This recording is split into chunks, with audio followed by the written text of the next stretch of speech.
I'm going to need everyone with a TikTok to go follow the Wulff Den podcast over on there so that we can get to 10,000 subs so we can unlock the ability to live stream. And also, subscribe to this channel right here because we've been flirting with 1 million subs for years. Okay, thank you. I'm frequently asked what I actually use on my day-to-day. Which device or devices do I actually game on? And the answer to that has changed a lot over the past few years. Sometimes the question is posed like, do you actually use your Steam Deck OLED, or do you actually play on your RG 405VK79 tilde exclamation point?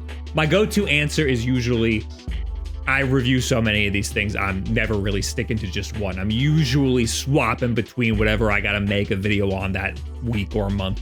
But honestly, things have been slowing down a little bit.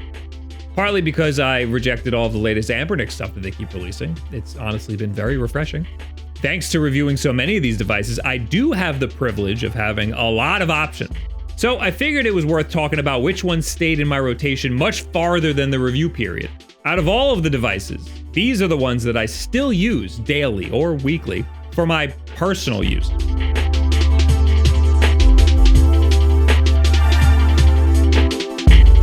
This video is sponsored by Surfshark. Hey Bob, what you doing over there? Fake Google reviews for hospitals again? What? Nah, I'm over that phase. I'm trying to download old Windows 95 and DOS games, but I'm a little sketched out by these websites. Alright, well probably just don't go to that particular website. Shut up, Bob! Next you're gonna be telling me I should be using a VPN. VPNs can help change your location so that you can access content that might otherwise be blocked in your country. VPNs can also help you encrypt your data so that nobody on your network can see what you're doing, not even your ISP. Surfshark One gets you their VPN, private web search, data leak alerts, and their antivirus. There's no risk to trying Surfshark, and they offer a free 30-day money-back guarantee. Oh wait, I broke it. I think I broke it. Oh, never mind, it's just an Amber Alert. Poor girl.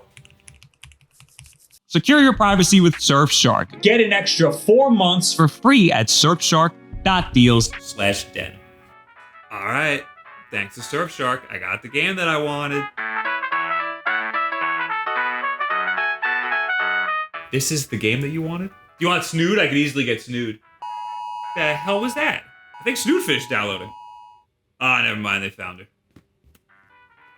Oh, I got the ice skates. I do a lot of my gaming right before bed, so my nightstand is a perfect illustration of which devices held my interest. I also don't often clear off my nightstand. Currently, there's an Ein Mini 2, a 1X player big guy, a generic RG 35XX device, and an Asus ROG Ally X. There's also a PlayStation Portal buried somewhere in there.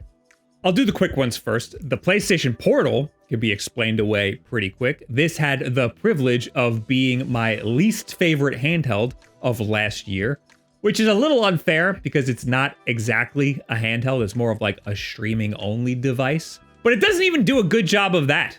People on the internet will tell me that I have bad internet. That's not true, but even if it were, how come my Xbox does remote play just fine? Anyway, this is in my nightstand because I was playing Astrobot, which is such an awesome game. It would be so perfect in a handheld form factor. Unfortunately, the input lag that happens is extremely subtle, but just present enough to deter me from ever wanting to play it this way. So the PlayStation Portal is going right back in the box on the shelf. I do really enjoy the big screen on the One X Player. X1, I think is the name of it. I played this for a little bit after the review video because I enjoyed playing Marvel vs. Capcom on it with my Snackbox controller attached. I also liked using it for Star Wars Outlaws, which I have since fallen off of, but I plan to revisit because I just finally got to Tatooine, and I don't want to stop just yet. This happens to me a lot. I'll be reviewing a product and I'll end up using it a little bit after the review period, usually because it's new and updated and all of my stuff is freshly on there already. It's just more convenient to use that than it is to go back to something else and have to update it and put all my stuff back on it, you know? It also doesn't help that Ubisoft's cloud save system is ass. So I'm honestly kind of afraid to pick up another device and do the cloud sync. Although I think this One X player will be retired soon too. I'll have to suck it up and sync that cloud save. This was the first One X Player device that I've ever reviewed. They provided me the review unit, and for that, I'm very grateful because it is a little expensive. But it'll probably be the last One X Player device that I ever review, because about a week after the review, they emailed me and thanked me for the review, and then asked if I could put their product name in the title of the video, and I kind of ignored it. But then within a few hours, they emailed me again and told me to take down the whole video because they didn't approve it. What companies are out here reviewing review videos? Better yet, what YouTubers are giving companies their video reviews to review before they post them? Don't do that. Anyway, that's the end of them for me. Next, we have to talk about the Odin 2 Mini. This, honestly, collected dust up here on the nightstand for a little bit. I was using it to play Zenless Zone Zero, believe it or not. It's a great device for Android games like that. The game is alright. But then I decided to try using my Nintendo Switch cart dumper, that shall not be named, to dump my copy of The Legend of Zelda Echoes of Wisdom that I got. I started that game on the Steam Deck, then I jumped through a lot of hoops to transfer my save over to my Odin 2 Mini. It was a huge pain in the ass to figure out what to do. It was a lot of trial and error, but if someone just tells you what folder to transfer, it's honestly very simple. It's this folder right here. That little code that is the name of the folder is the title ID for Echoes of Wisdom. Grab that from the Steam Deck, zip it up, and on Yuzu in the game settings, select import, and then that's it. It just took me forever to figure that out.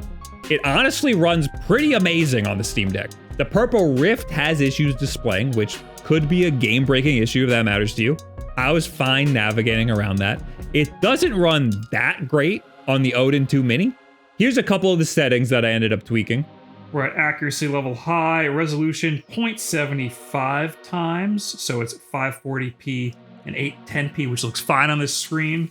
We got VSync mode at mailbox, and I believe that's all that really matters here. I guess I should mention the mods. This was the only no blur mod that worked for me.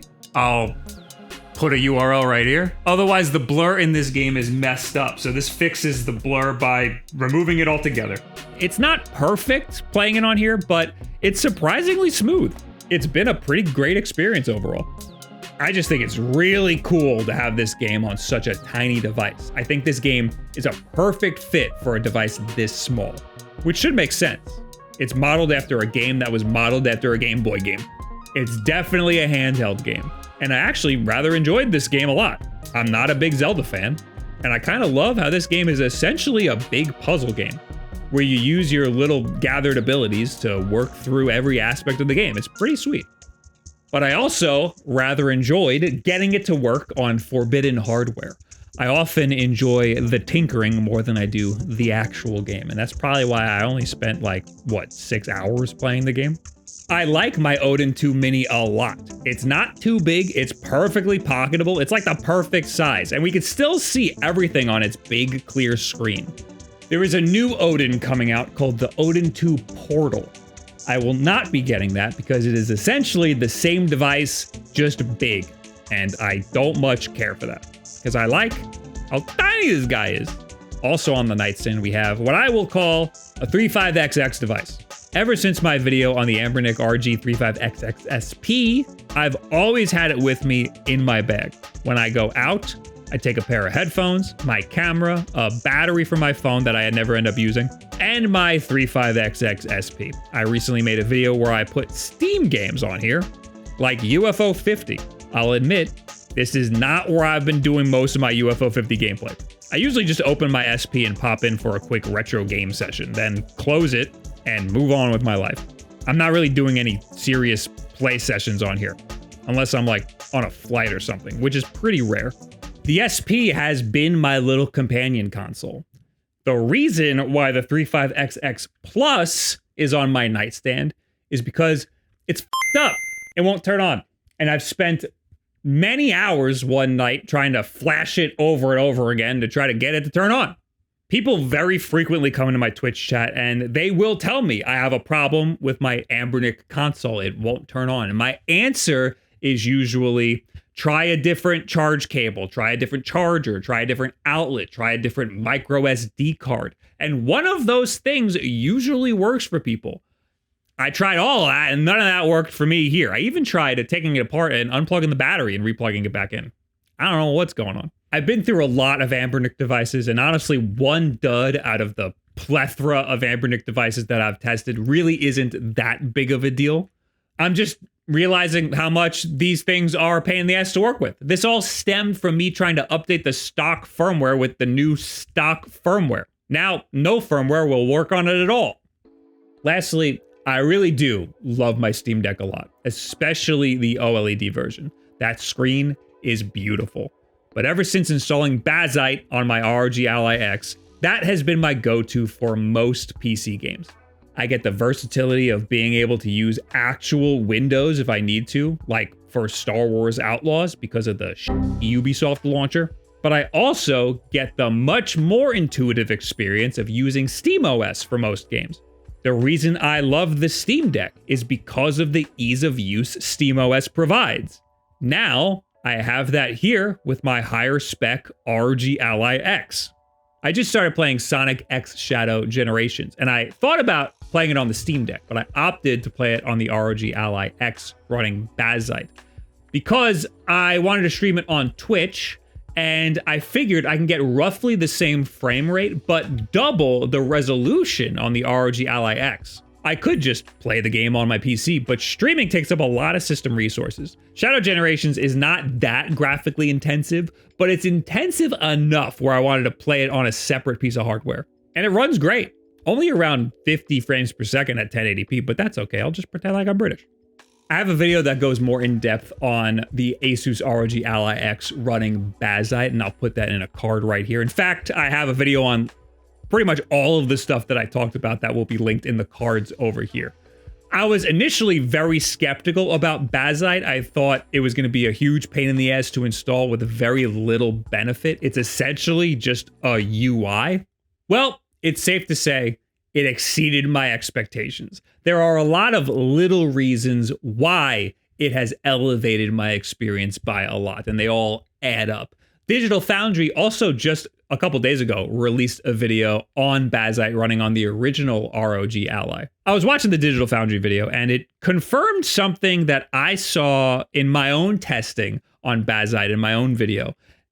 Games run about the same on Windows that they do on Bazzite running on the same hardware, but I noticed that games run about 1 frame per second better on Bazzite.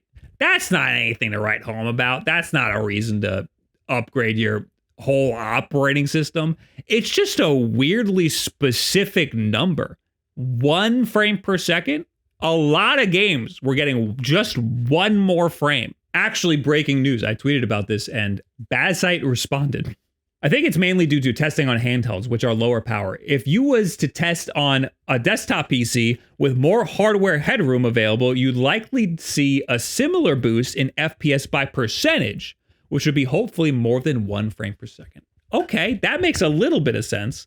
I also saw a theory that it might just be rounded up. So I wasn't lying when I say I bounce around between a bunch of different devices, but the difference here is that I can safely say that I use all of these things for various reasons for personal use outside of making content. But even these aren't all of the devices that I use frequently. I've been playing a lot of Balatro on my iPhone, sometimes on my MacBook, but usually my iPhone. It's on Apple Arcade, so this is where I decided to finally check it out. And I play it almost every night before bed.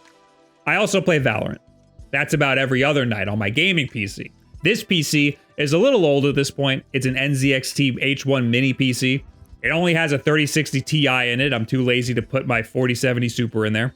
I just learned that the 3060, I think regular, it might be the Ti, whatever. It's the most popular graphics card. They said that in a Steam hardware survey. Isn't that weird?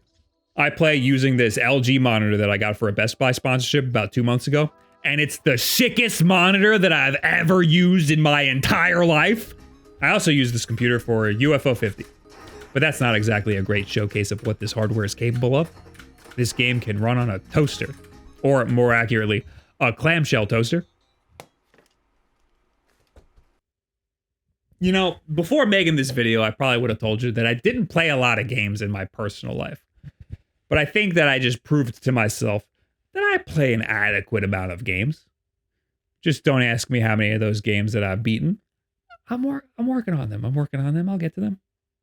What do you guys think? Which one of these things have you been using? Is there anything that I could use to make my life a little easier? Is there something you would swap out? Leave it in the comments below at me on Twitter, any and all of this other social media garbage. Don't forget, check out the podcast. It's over on TikTok, and also there's a whole YouTube channel for it. Where have you been? I'll tell you where. Not watching the podcast. I can tell. Not only is the podcast on TikTok and YouTube, it's also on twitch.tv/Wulff, where I stream some of the stuff you saw in this video, and that's the easiest way to just chat with me. And thank you, Surfshark, for sponsoring this video. And of course, the most important thing that you can do is share this video with a friend who's interested in any of the stuff we talked about, and subscribe to the fucking goddamn channel. Have a great week.